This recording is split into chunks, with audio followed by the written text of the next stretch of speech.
Hello, wildlings. I'm your Creepsmith, and you found my Fear Forge. Lucky you. Welcome back, wildlings. Today's trio of terror tales, 3 little reasons why I prefer to stay above ground. I call them the Underground Unmentionables. 1. My town is one of those backcountry, middle-of-nowhere places in which word-of-mouth folklore and wild superstition defines its entire population.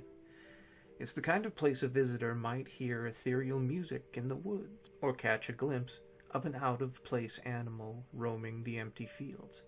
If your senses are attuned to such things, you might even notice strange graves carved into the slopes of gullies, or ropes tied to the limbs of withered trees, their trunks riddled with bullet holes. But we know of something else.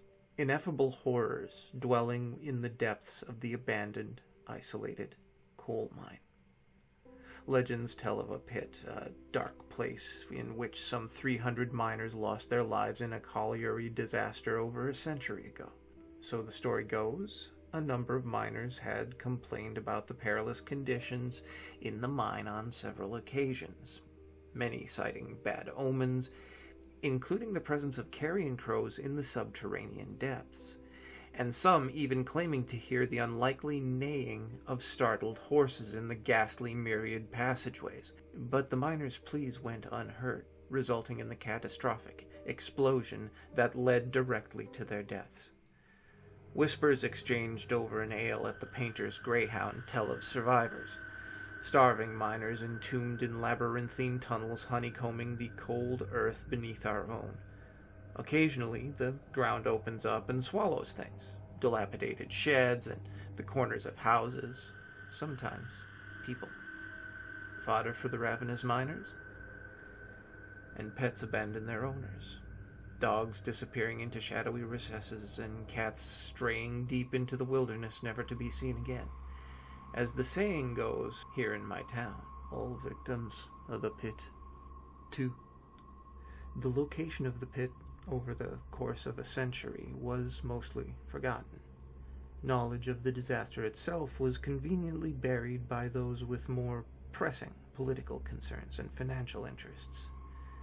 The Audes, as they're known in these parts, are still in possession of memories and often recount unsettling tales passed down through the generations. If it hadn't been for my grandfather, I, at the tender age of 14, might never have set out to find the pit that day. The route related to me was both protracted and disorienting. Seekers of the pit must first descend into the old ravine, my grandfather muttered through false teeth. A route at one time commonly frequented by my sort. Follow the oaks and the silver birches along the old trail marked by the red bricks of the Scout's cottage, and you'll reach the bold hills. You know the Bonnies, don't you, boy? I nodded, because I did know the Bonnies, and I still do. Unnatural rucks carved out by the long-perished miners, barren and unwelcoming, suggestive of untold mysteries and the forbidden knowledge they serve to protect. That awkward terrain, boy, coupled with those dark ponds, can lead one to the Darkwood, a forested area intersected by confusing, abandoned lanes leading deep into what we call the sterile art of the backcountry. You'll know Dogwood by the density of the underbrush, though you'll have to look closely if you want to find the accursed entrance. To this day, I still don't fully understand why my grandfather encouraged me to seek it out. His warning as I left that day often returns to me on dark, foreboding autumn afternoons. Boy, 'tis nothing to look. 'Tis everything to see. See yourself, and know they escaped the darkness. But I was just a 14-year-old lad. How was I to know what he meant? 3. My best friend, Key, knocked at my door at 7:15 a.m. that fateful October morning. We walked the length of Park Road and plunged headlong into the old ravine. The thing we sought somehow was already with us and was working to discourage us, descending upon the golden brown foliage in the form of mist. But we pressed on. The discovery of the silver birches was fortuitous, for beyond them we soon observed the red bricks of Scooth's derelict. Moss and creeping ivy caressed the old stones joylessly, consuming what had once been the jewel of the ravine. Just like Scooth, its time had passed. The cool morning air met us as we climbed the slopes and stepped out onto the bonnies, also known as the Boldios. It's quite a thing to experience both absence and evidence of man simultaneously, but that was just how it was, standing there on the old rucks, a man-made landscape, abandoned, nature working to reclaim what it once possessed. The gravelly mounds hissed at us, exposed to the brisk autumnal wind. Key and I traversed the hills hastily, avoiding the ponds, motionless bodies of water concealing horrible depths rumored to connect directly to the old tunnels, flooded passageways where the survivors were said to roam. In a moment of hesitation, we shuddered. We saw the tree line on the horizon, dense foliage forming a seemingly impenetrable wall. A cloud of mist hovered above the forest threateningly. It whispered, "Turn back." But we didn't turn back. We happened upon that most sought-after location, Dogwood. For, brushing the nettles and the brambles aside, we discovered an old pathway, the tiniest amount of gravel still visible beneath the grass and weeds. Mist shielded much of what lay beyond, so we stepped onto the path and made the conscious decision to keep to it. Deeper and deeper we drove into the underbrush, working hard to clear the path of shrubbery and other hindrances, blind to the inherent dangers one should be aware of in the proximity of a disused coal mine. A capped shaft presented itself as such a danger, several rotten timber planks straddling its hideous mouth. Luck was to thank for preventing an unfortunate tumble into the blackness beneath. The remains of an old railway line brushed against our boots as we closed in on our destination, the innumerable limbs of large trees clawing at the rusty tracks zealously. Key was the first to notice the change in the air, a staleness or rancidity that had visibly affected the flora of the wood. As we neared its source, we saw fewer and fewer nettles, brambles, and ferns, vegetation in general seemingly afraid to flourish in what my grandfather referred to as the sterile heart of the back country. The withered trees stood defiantly, though the souls the roots might once have harbored had long since departed. Even the soil, gelatinous mud, had been affected by the otherworldly blight. And then we saw it, the great arch marking the entrance to the site of the pit. The arch, an iron monstrosity, once held the name of the mine, though, upon our observations, the bold lettering had mostly eroded. 3 rust-nibbled letters remained, P.I.T. Trepidation begged us to flee, to return to the familiar comforts of home. The quiet town center, host to Marge's sandwich shop and Gilbert's newsagents, the ancient sprawling cemetery on Church Street, and Pollock's School for the Deaf under the willows of Grundy Street. Even the lone silhouette of Lightning Tree standing atop Broomhead's Hill was an image I would have happily traded for that of the dark, deathly visage of deepest Dogwood. We trudged onwards until we came upon the mere. It filled us with dread. My father, a regular up at Painter's Greyhounds, said the seniors often spoke of an old mere upon but a stone's throw away from the pit. Allegedly, the old miners used to wash their hands and faces in it, steadily darkening the water with coal. Other kids in times gone by who had set out in search of the mine had happened upon the mere. Alarmed by the shade of the water, most had turned back, though some strayed too near and were never seen again. One lad, the Audis would say, had caught a glimpse of something strange in the still water, and in the grip of some inexplicable mania, fled and threw himself into the pit. Witnesses, 2 of them, returned from the wood in a near catatonic state, claiming that the lad was pulled into the mouth by dark, ashen hands. The lad, like the others, was never seen again, and there was no investigation into his disappearance. The Audis said the land was cursed. That there mere's a reflection of that there pit. That lad should have kept his eyes off both. Thee's got for to see theeself if thee wants for to live. Braver than most, Key and I approached the old mirror and glared into the murky water. I swear, to this day, I've never seen water as dark. The face that looked back at me, a strange, warped version of my own, haunts me to this day. As for Key, he offered no description of what he saw there. Stepping away from the mirror, we scanned our immediate surroundings. Beyond a smattering of withered silver birches, a trail marked by a rusty chain-linked fence led to our destination. Tentatively, we approached, mindful of the eroding metal fencing poking up out of the gelatinous earth, sharp and menacing.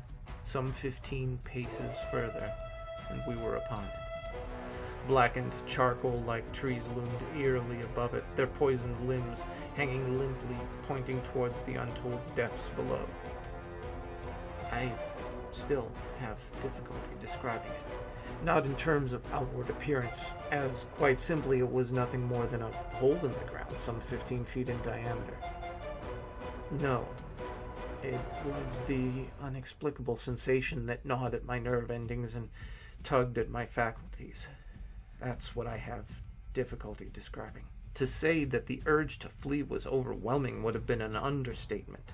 Staring into that black abyss evoked emotional responses unlike anything I've ever experienced. It was as though Key and I had discovered the eye of Mother Earth herself, and to look directly into it was a sin.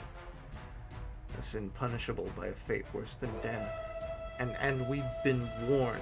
The folk who fell into sinkholes, the curious kids who mysteriously disappeared, the pets that strayed too far from their owners, all victims of whatever it was that roamed those unfathomable passageways at the bottom of that accursed pit. As the eye glared up at us, my thoughts returned to that peculiar reflection I gazed upon in the mirror. And then there was movement below. I looked to Key and shivered. There was no conceivable way down into the pit, and as such, no conceivable way up out of it. Was there? The movement came in the form of a sound, a shuffling, labored progression, the sound of frail ashen hands clutching blindly at the roots of dead trees. As the unsettling imagery sketched itself in my mind's eye with an incredible urgency, the all-consuming rancid feeder grew in potency, so much so that I could almost taste it, my senses utterly assaulted by it. The clamor neared the surface, threatening to make eye contact with us in a matter of moments. And Key and I stood, frozen to the spot, lips cracked, throats dry, inhaling the foul odor as it crept toward us. Seekers of the pit, the two of us, now sincerely regretting our inquisitiveness and impudence. As the nameless thing neared the surface, I turned and fled. Moments later, Key was at my rear. Heedless we were of the metal fragments strewn across the trail. Ignorant we were of the shadowy mirror and the boggy underfoot as we raced out of dogwood. Oblivious we were throughout the old bouldils. Unconcerned we were, as once again we plunged into the old ravine, passing Scooth's cottage and the silver birches. Thrilled we were as we made it into the safety of Park Road, gasping and collapsing to the merciful tarmac of a familiar thoroughfare. As Key and I walked home, not a single word was exchanged. 5. Key and I attended school together the following day, but neither of us discussed the pit.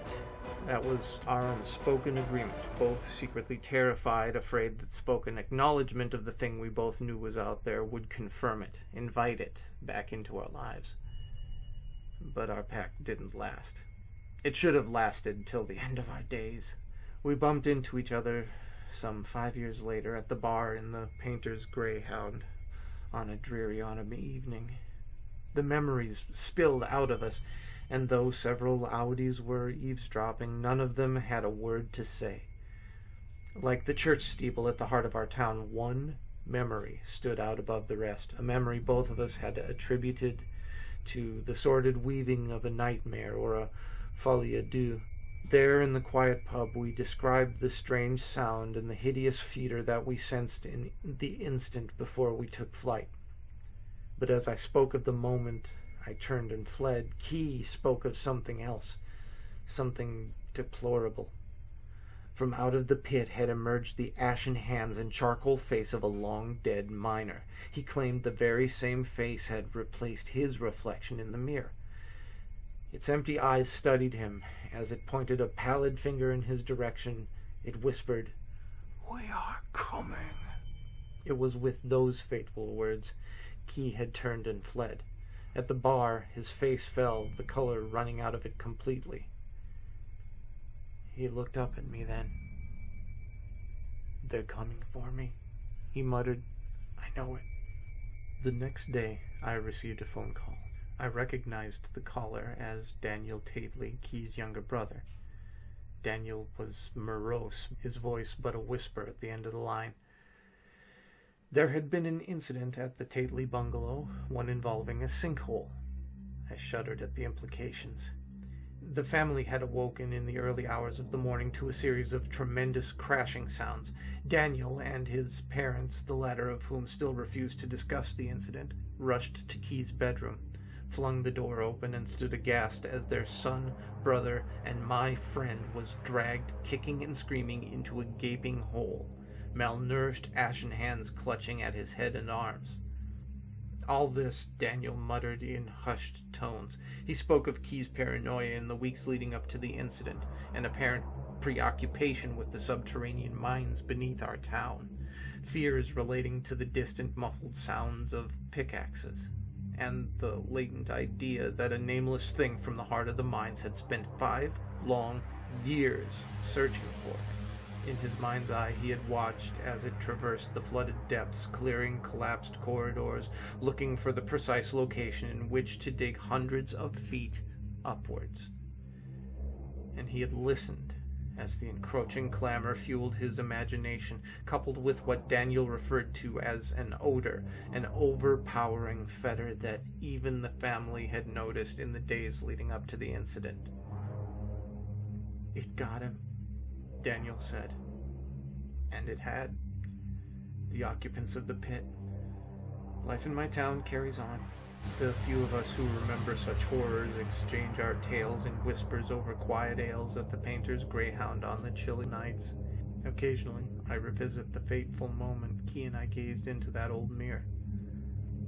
I saw myself. Key saw something else. As my grandfather once said, "Boy, 'tis nothing to look, 'tis everything to see. See yourself, and know the escape to darkness." Now, I finally know what he meant. When I drew nigh the nameless city, I knew it was accursed. I was traveling in a parched and terrible valley under the moon, and afar I saw it protruding uncannily above the sands as parts of a corpse may protrude from an ill-made grave. Fear spoke from the age-worn stones of this hoary survivor of the deluge, this great-grandmother of the eldest pyramid, and a viewless aura repelled me and bade me retreat from antique and sinister secrets that no man should see, and no man else has ever dared to see. Remote in the desert of Araby lies the nameless city, crumbled and inarticulate, its low walls nearly hidden by the sands of uncounted ages. It must have been thus before the first stones of Memphis were laid, and while the bricks of Babylon were yet unbaked. There is no legend so old as to give it a name or to recall that it was ever alive, but it is told of in whispers around campfires and muttered about by grandams in tents of sheiks, so that all the tribes shun it without wholly knowing why. It was of this place that Abdul al-Hazred, the mad poet, dreamed on the night before he sang his inexplicable couplet, "That is not dead which can eternal lie, and with strange eons even death may die." I should have known that the Arabs had good reasons for shunning the nameless city, the city told of in strange tales but seen by no living man. Yet I defied them and went into the untrodden waste with my camel. I alone have seen it, and that is why no face other than mine bears such hideous lines of fear, why no other man shivers so horribly when the night wind rattles the windows. When I came upon it, in the ghastly stillness of unending sleep, it looked at me, chilly from the rays of a cold moon amidst the desert's heat, and as I returned its look, I forgot my triumph at finding it, and stopped still with my camel to wait the dawn. For hours I waited, until the east grew gray, and the stars faded, and the gray turned to roseal light edged with gold. I heard a moaning, and saw a storm of sand stirring among the antique stones, though the sky was clear and the vast reaches of the desert remained still. Then suddenly, above the desert's far rim, came the blazing edge of the sun, seen through the tiny sandstorm which was passing away, and in my fevered state I fancied that from some remote depth came a crash of musical metal, to hail the fiery disk as Memnon hails it from the banks of the Nile. My ears rang, and my imagination seethed as I led my camel slowly across the sand to that unvocal stone place, that place too old for Egypt and Meroe to remember, that place which I alone of living men had seen. In and out amongst the shapeless foundations of houses and palaces I wandered, finding never a carving or inscription to tell of those men, if men they were, who built the city and dwelt therein so long ago. The antiquity of the spot was unwholesome, and I longed to encounter some sign or device to prove that the city was indeed fashioned by mankind. There were certain proportions and dimensions in the ruins that I did not like, and I had with me many tools, and dug much within the walls of the obliterated edifices, but progress was slow, and nothing significant was revealed. When night and the moon returned, I felt a chill wind which brought new fear, so that I did not dare remain within the city, and as I went outside the antique walls to sleep, a small, sighing sandstorm gathered beside me, blowing over the gray stones, though the moon was bright and most of the desert was still. I awaked just at dawn from a pageant of horrible dreams, my ears ringing as from some metallic peal. I saw the sun peering redly through the last gusts of a little sandstorm that hovered over the nameless city and marked the quietness of the rest of the landscape. Once more I ventured within those brooding ruins that swelled beneath the sand like an ogre under a coverlet, and again dug vainly for the relics of the forgotten race. At noon I rested, and in the afternoon I spent much time tracing the walls and the bygone streets and the outlets of the nearly vanished buildings. I saw that the city had been mighty indeed, and wondered at the sources of its greatness. To myself I pictured all the splendors of an age so distant that Chaldea could not recall it, and thought of Sarnath the doomed that stood in the land of Nar when man was young, and of Ib that was carven of grey stone before mankind even existed. All at once I came upon a place where the bedrock rose stark through the sand and formed a low cliff, and here I saw with joy what seemed to promise further traces of that antediluvian people. Hewn rudely on the face of the cliff were the unmistakable facades of several small, squat rock houses or temples, whose interiors might preserve many secrets of ages too remote for calculation, though the sandstorms had long since effaced any carvings which may have been outside. Very low and sand-choked were all of the dark apertures near me, but I cleared one with my spade and crawled through it, carrying a torch to reveal whatever mysteries it might hold. When I was inside, I saw that the cavern was indeed a temple, and beheld plain sights of the race that had lived and worshipped before the desert was a desert. Primitive altars, pillars, and niches, all curiously low, were not absent, though I saw no sculptures nor frescoes. There were many singular stones, clearly shaped into symbols by artificial means. The lowness of the chiseled chamber was very strange, for I could hardly more than kneel upright, but the area was so great that my torch shoot only a part at a time. I shuddered oddly in some of the far corners, for certain altars and stones suggested forgotten rites of terrible, revolting, and inexplicable nature, and made me wonder what manner of men could have made and frequented such a temple. When I had seen all that that place might contain, I crawled out again, avid to find what the other temples might yield. Night had now approached, yet the tangible things that I'd seen made curiosity stronger than fear, so that I did not flee from the long moon-cast shadows that had daunted me when I first saw the nameless city. In the twilight, I cleared another aperture, and with a new torch, crawled into it, finding more vague stones and symbols, though nothing more definite than the other temple had contained.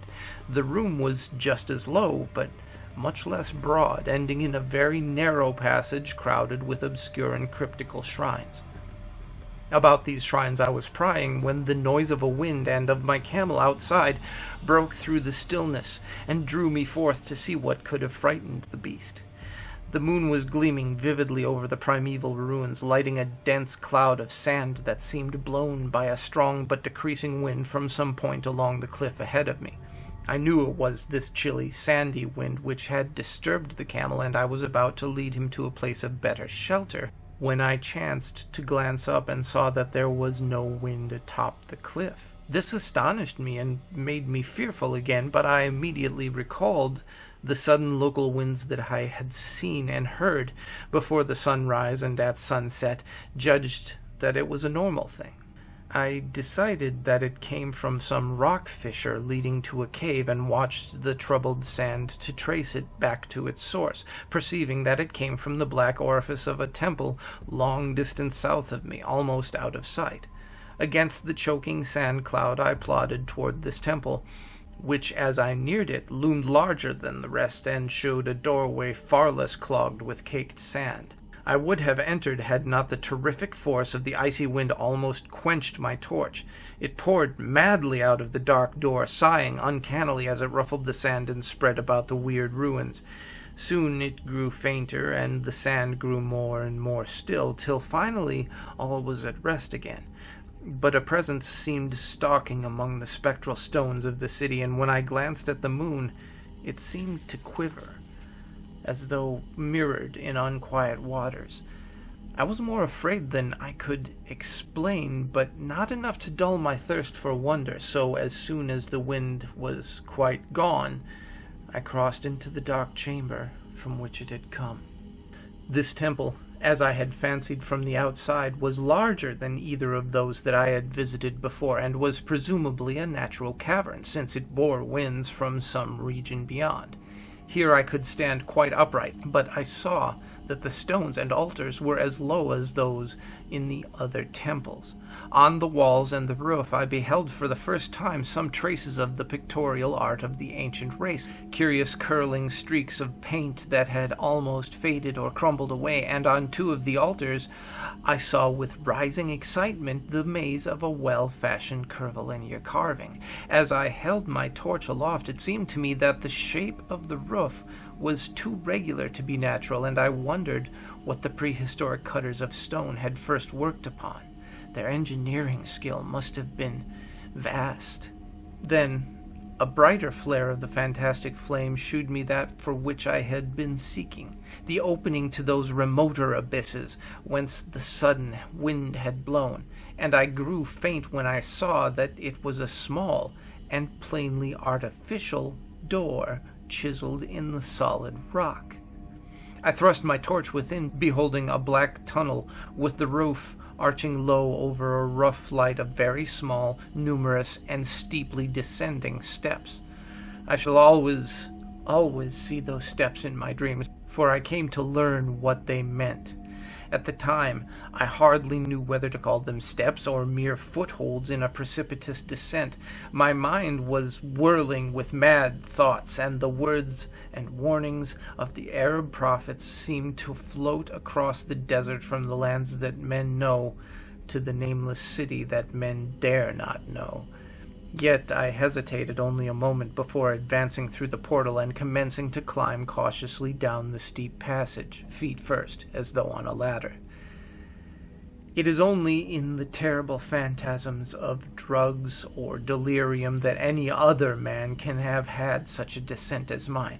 The narrow passage led infinitely down like some hideous haunted well, and the torch that I held above my head could not light the unknown depths toward which I was crawling.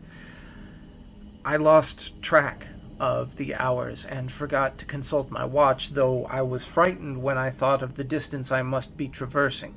There were changes of direction and of steepness, and once I came to a long, low, level passage where I had to wriggle feet first along the rocky floor, holding my torch at arm's length beyond my head. The place was not high enough for kneeling. After that there were more of the steep steps, and I was still scrambling down interminably when my failing torch died out. I do not think I noticed it at the time, for when I did notice it, I was still holding it high above me as if it were ablaze.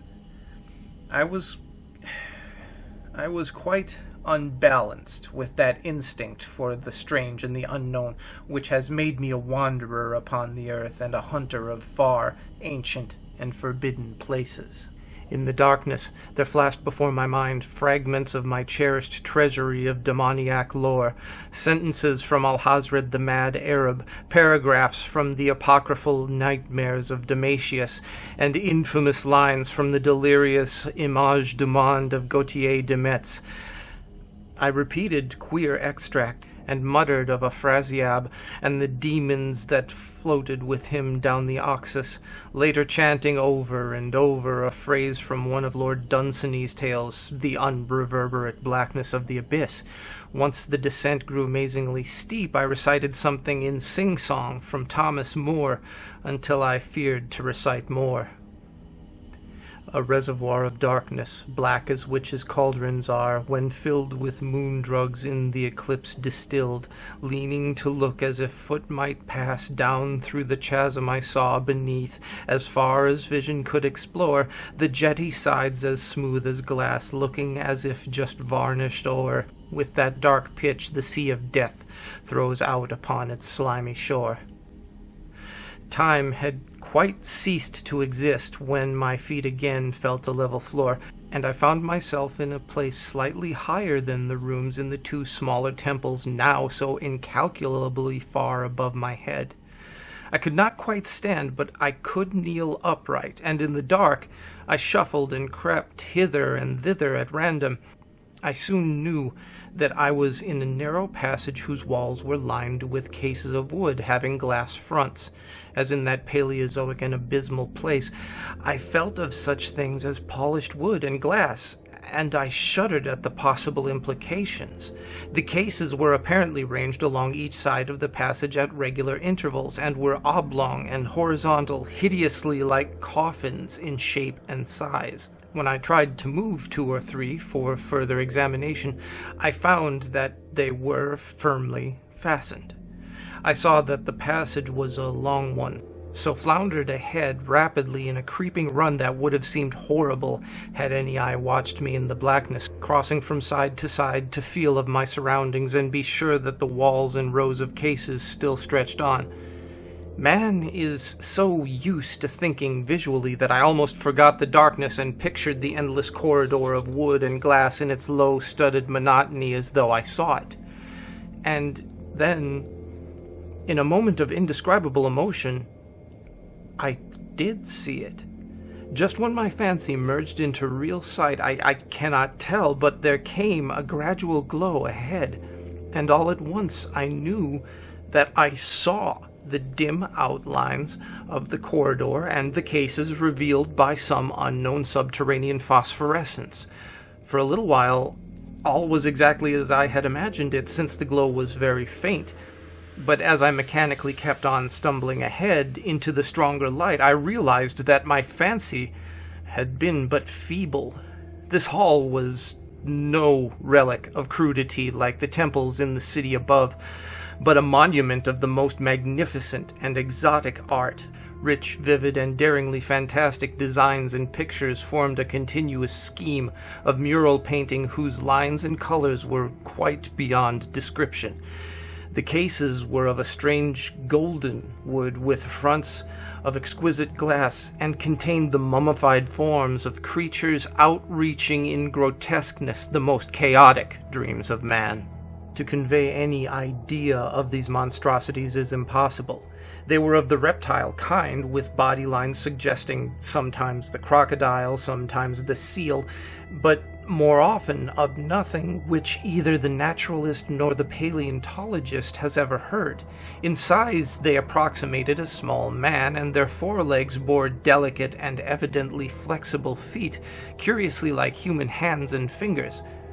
But strangest of all were their heads, which presented a contour violating all known biological principles. To nothing can such things be well compared. In one flesh I thought of comparisons as varied as the cat, the bulldog, the mythic satyr, and the human being. Not Jove himself had so colossal and protuberant a forehead, yet the horns and the noselessness and the alligator-like jaw placed the things outside all established categories. I debated for a time on the reality of the mummies, half suspecting that they were artificial idols, but soon decided that they were some Paleogean species which had lived when the nameless city was alive. To crown their grotesqueness, most of them were gorgeously enrobed in the costliest of fabrics, and lavishly laden with ornaments of gold, jewels, and unknown shining metals. The importance of these crawling creatures must have been vast, for they held first place among the wild designs on the frescoed walls and ceiling. With matchless skill had the artists drawn them in a world of their own, wherein they had cities and gardens fashioned to suit their dimensions, and I could not but think that their pictured history was allegorical, perhaps shewing the progress of the race that worshipped them. These creatures, I said to myself, were to the men of the nameless city what the she-wolf had been to Rome, or some totem beast is to a tribe of Indians. Holding this view, I thought I could trace roughly a wonderful epic of the nameless city, a tale of the mighty seacoast metropolis that ruled the world before Africa rose out of the waves, and of its struggles as the sea shrank away and the desert crept into the fertile valley that held it. I saw its wars and triumphs, its troubles and defeats, and afterward its terrible fight against the desert when thousands of its people, here represented in allegory by the grotesque reptiles, were driven to chisel their way down through the rocks in some marvelous manner to another world whereof their prophets had told them. It was all vividly weird and realistic, and its connection with the awesome descent that I had made was unmistakable. I even recognized some of the passages. As I crept along the corridor toward the brighter light, I saw later stages of the painted epic, the leave-taking of the race that had dwelt in the nameless city and the valley around for 10 million years, the race whose souls shrank from quitting scenes their bodies had known for so long, where they had settled as nomads in the earth's youth, hewing in the virgin rock those primal shrines at which they never ceased to worship. Now that the light was better, I studied the pictures more closely, and remembering that the strange reptiles must represent the unknown men, pondered upon the customs of the nameless city. Many things were peculiar and inexplicable. The civilization, which included a written alphabet, had seemingly risen to a higher order than those immeasurably later civilizations of Egypt and Chaldea, yet there were curious omissions. I could, for example, find no pictures to represent deaths or funeral customs, save such as were related to wars, violence, and plague. And I wondered at the reticence shown concerning natural death. It was as though an ideal of earthly immortality had been fostered as a cheering illusion. Still nearer the end of the passage were painted scenes of the utmost picturesqueness and extravagance, contrasted views of the nameless city in its desertion and growing ruin, and of the strange new realm, or paradise to which the race had hewed its way through the stone. In these views, the city and the desert valley were shown always by moonlight, a golden nimbus hovering over the fallen walls and half revealing the splendid perfection of former times, shown spectrally, and elusively by the artist. The paradisal scenes were almost too extravagant to be believed, portraying a hidden world of eternal day filled with glorious cities and ethereal hills and valleys. At the very last, I thought I saw signs of an artistic anticlimax. These paintings were less skillful and much more bizarre than even the wildest of the earlier scenes. They seemed to record a slow decadence of the ancient stock, coupled with a growing ferocity toward the outside world from which it was driven by the desert. The forms of the people, always represented by the sacred reptiles, appeared to be gradually wasting away, though their spirit was shown hovering about the ruins by moonlight, gaining in proportion. Emaciated priests, displayed as reptiles in ornate robes, cursed the upper air and all who breathed it, and one terrible final scene showed a primitive-looking man, perhaps a pioneer of ancient Irem, the city of pillars, torn to pieces by members of the elder race. I remembered how the Arabs fear the nameless city, and I was glad that beyond this place the gray walls and ceiling were bare. As I viewed the pageant of the mural history, I had approached very closely the end of the low-ceiled hall, and I was aware of a great gate through which came all of the illuminating phosphorescence. Creeping up to it, I cried aloud in transcendent amazement at what lay beyond. For instead of other and brighter chambers, there was only an illimitable void of uniform radiance, such as one might fancy when gazing down from the peak of Mount Everest upon a sea of sunlit mist. Behind me was a passage so cramped I might not be able to stand upright in it. Before me was an infinity of subterranean effulgence. Reaching down from the passage into the abyss was the head of a steep flight of steps, small, numerous steps like those of the black passages that I had traversed. But after a few feet, the glowing vapors concealed everything. Swung back, open against the left-hand wall of the passage, was a massive door of brass, incredibly thick, and decorated with fantastic bas-reliefs which, if closed, shut the whole inner world of light away from the vaults and passages of rock. I looked at the steps, and for the nonce dared not try them. I touched the open brass door, and could not move it. Then I sank, prone to the stone floor, my mind aflame with its prodigious reflections, which not even a death-like exhaustion could banish. As I lay still, with closed eyes, free to ponder, many things that I had lightly noticed in the frescoes came back to me with new and terrible significance. Scenes representing the nameless city in its heyday, the vegetation of the valley around it, and the distant lands with which its merchants traded. The allegory of the crawling creatures puzzled me by its universal prominence, and I wondered that it should be so closely followed in a pictured history of such importance. In the frescoes, the nameless city had been shown in proportions fitted to the reptiles. I wondered what its real proportions and magnificence had been, and reflected a moment on certain oddities that I had noticed in the ruins. I thought curiously of the lowness of the primal temples, and of the underground corridor, which were doubtless hewn thus out of deference to the reptile deities there honored, though it perforce reduced the worshippers to crawling.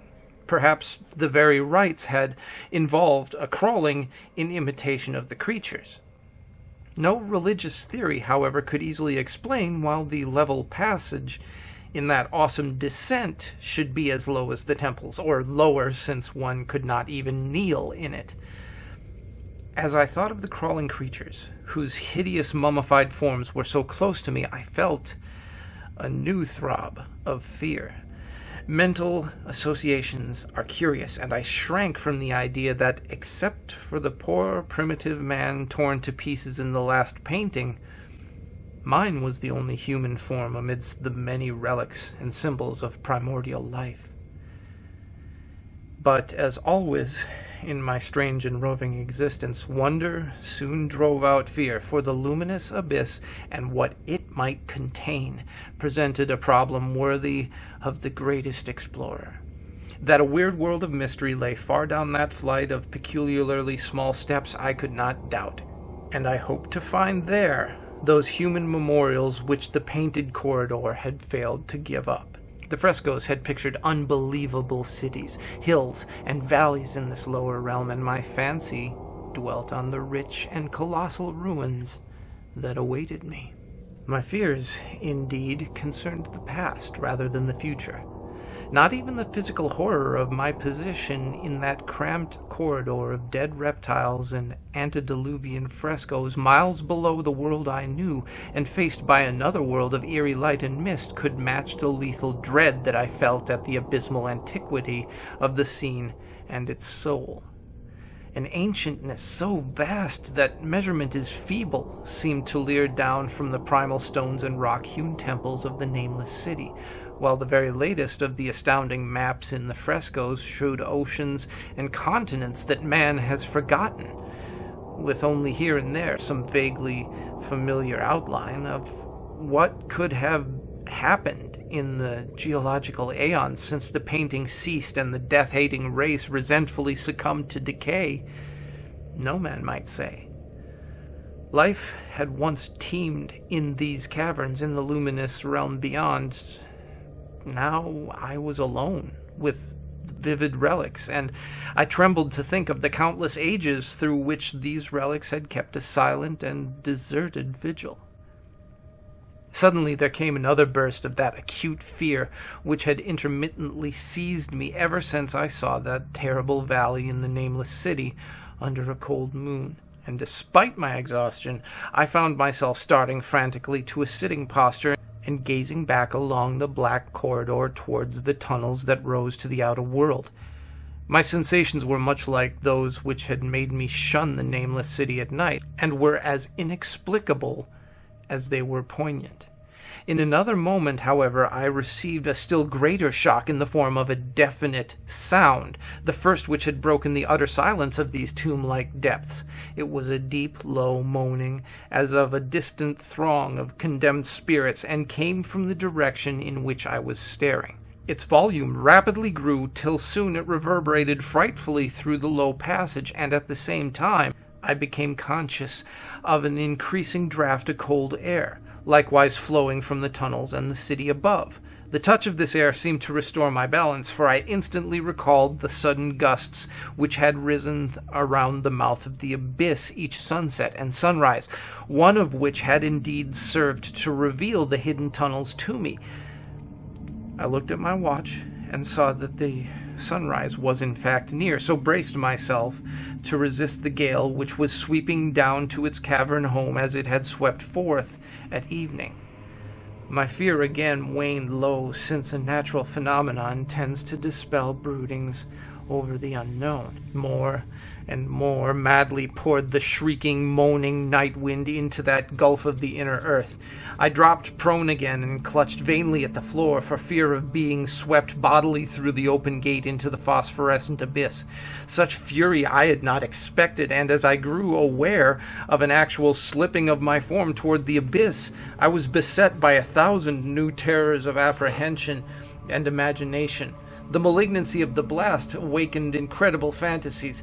Once more I compared myself shudderingly to the only other human image in that frightful corridor, the man who was torn to pieces by the nameless race, for in the fiendish clawing of the swirling currents there seemed to abide a vindictive rage, all the stronger because it was largely impotent. I think I screamed frantically near the last. I was almost mad. But if I did so, my cries were lost in the hell-born babel of the howling wind-wraiths. I tried to crawl against the murderous invisible torrent, but I could not even hold my own, as I was pushed slowly and inexorably toward the unknown world. Finally, reason must have wholly snapped, for I fell to babbling over and over that inexplicable couplet of the mad Arab Alhazred, who dreamed of the nameless city that is not dead which can eternal lie, and with strange eons even death may die. Only the grim, brooding desert gods know what really took place, what indescribable struggles and scrambles in the dark I endured, or what Abaddon guided me back to life, where I must always remember and shiver at the night wind till oblivion, or worse, claims me. Monstrous, unnatural, colossal was the thing, too far beyond all the ideas of man to be believed except in the silent, damnable small hours when one cannot sleep.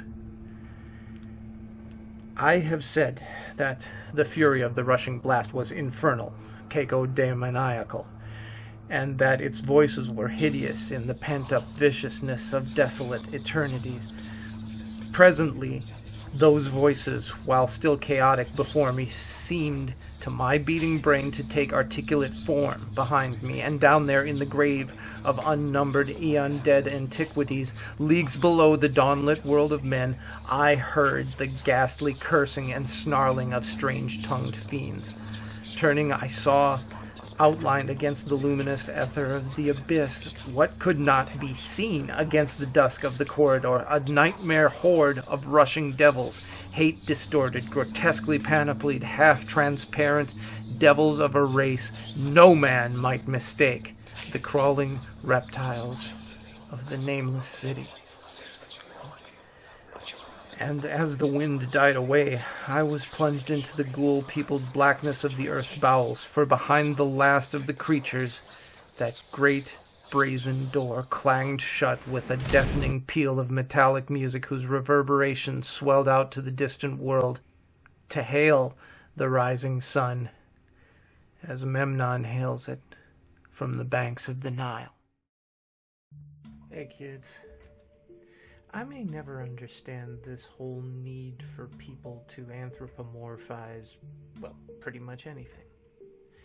Take, for instance, Mother Nature, one of the most enduring and ubiquitous mythical figures in the world.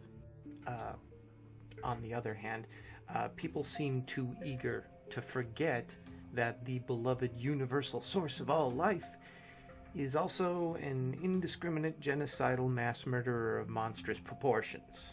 So, tonight, a tiny reminder. God's Mouth by Abracadaver. I huffed and I puffed under my breath as I stared into God's mouth. I felt like the big bad wolf ready to interrupt the three innocent little pigs as they hurriedly fortified their makeshift homes. I grinned at this thought and then turned my head to look for Margaret. She was a couple of feet down the hill from the entrance of the cave, holding a walking stick close to her petite breasts. "Hurry up!" I called down to her. I turned back to the cave, still grinning.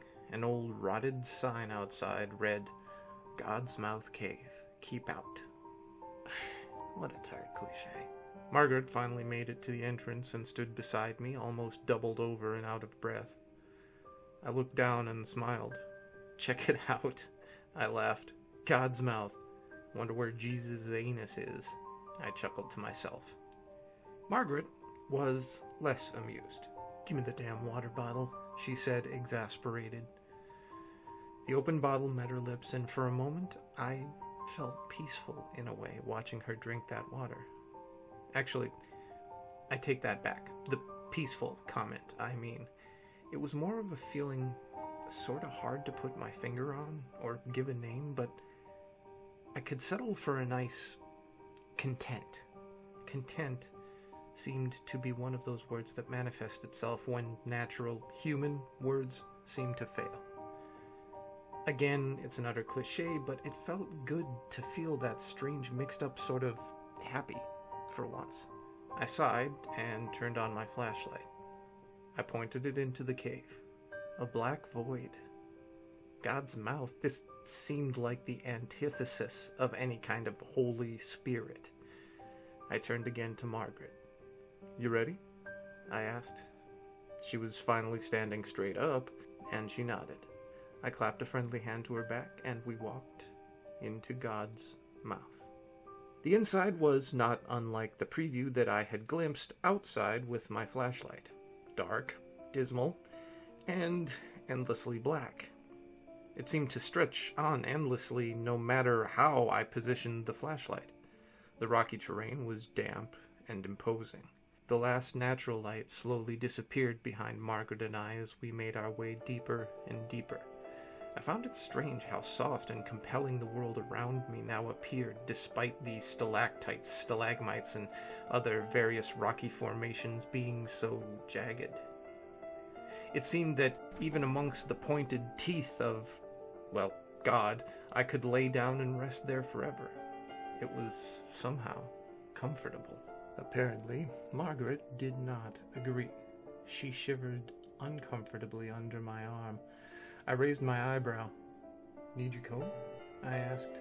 I looked at her and made nonverbal communication as explicit as possible, until I realized that we were lost in inky blackness of the mouth.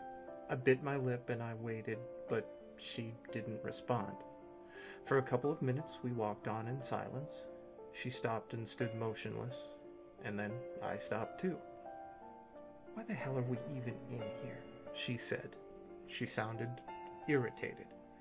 I shrugged, more to appease myself than her, and shoved my flashlight under my face. Bladed shadows obscured half my face, the other half illuminated in a wretched mask.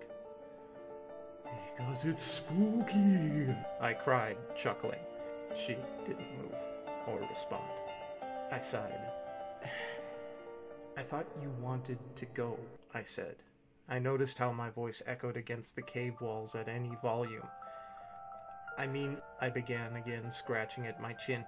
"You did say you wanted to go see some nature for our vacation. And you did sound impressed when I told you about my visit to Mammoth Caves a couple of years back, so..."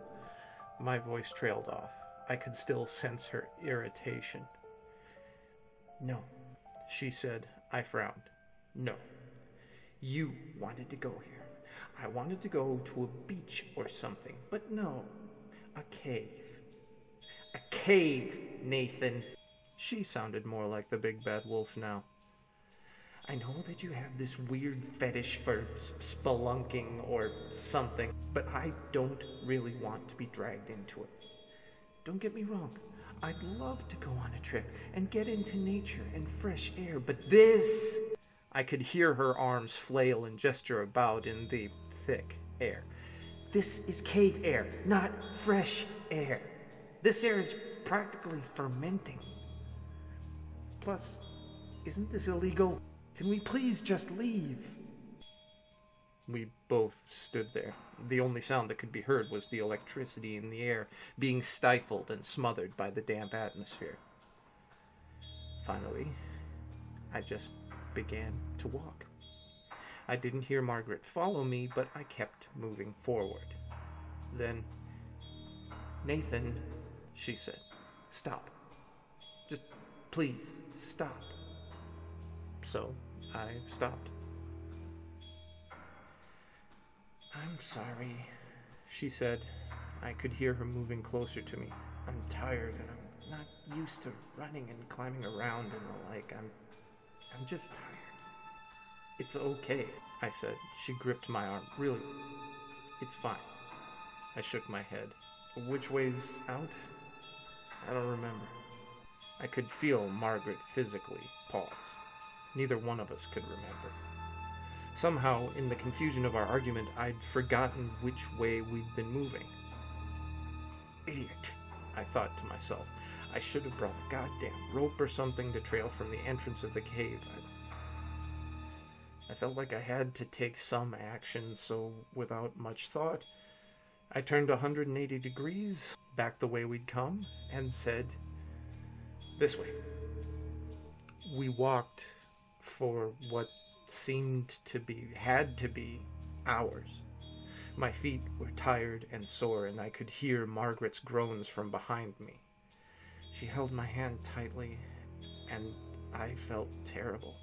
This was all my fault. Then I froze. Hey, I said. "Put your hand out. Feel this rock." I could hear Margaret's bare palm press against the stone. "Isn't this, abnormally warm?" I said. She didn't say anything. I began to work my way along the wall, feeling it as I went, shining the flashlight in front of me. Suddenly I felt a sharp pain on my head as the ceiling of God's mouth met with my scalp. Ow! Shit! I shouted. Nathan? Are you okay? Margaret asked. She seemed on the verge of panic now. I'm fine, I said. Just please calm down. We'll get out of here soon, I promise. I started again, pointing my flashlight upwards now to see the ceiling above me. It seemed to be getting narrower. That was strange. Listen, Margaret? Hon? I said through clenched teeth. I think we gotta turn around. Margaret, next to me, just sighed. Again, we walked for a decent length.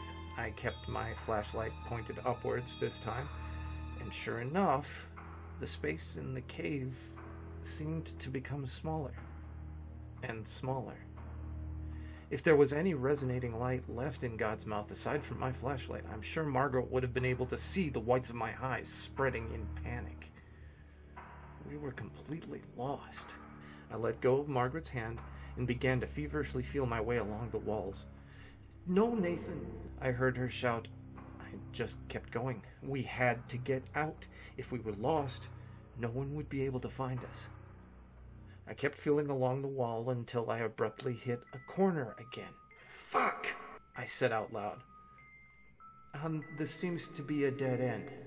I spun on my heel. Margaret? No answer. Shit. I began to repeat my process again, almost running as I felt the wall run past my fingertips. Cool, damp rocks and jagged spears. Suddenly I found myself at a corner again. Fuck, fuck, fuck, I shouted. Margaret? I was belting her name out now. In the corner of the cave's maw where I had been thwarted so many times already, I heard a noise. It sounded like muffled static from a television. I pressed my ear against the rock. It seemed to be getting even warmer now. I heard the faint sounds of Margaret on the other side of the rock. She was screaming. No, no, no, I said. No, no, no, no, no.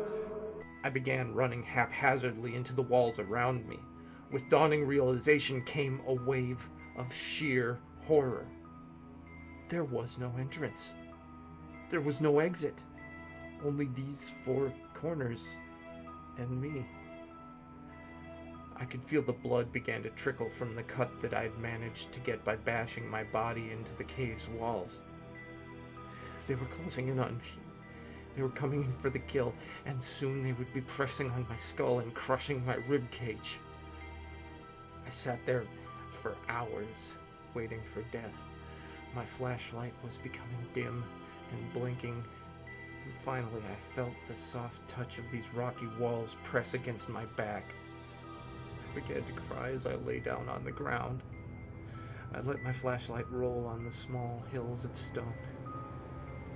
As I quietly stayed prone, tears dripping down my face, I turned and looked at the flashlight. In its last fading beams of light, it pointed at something not far away from my face. I squinted in the darkness.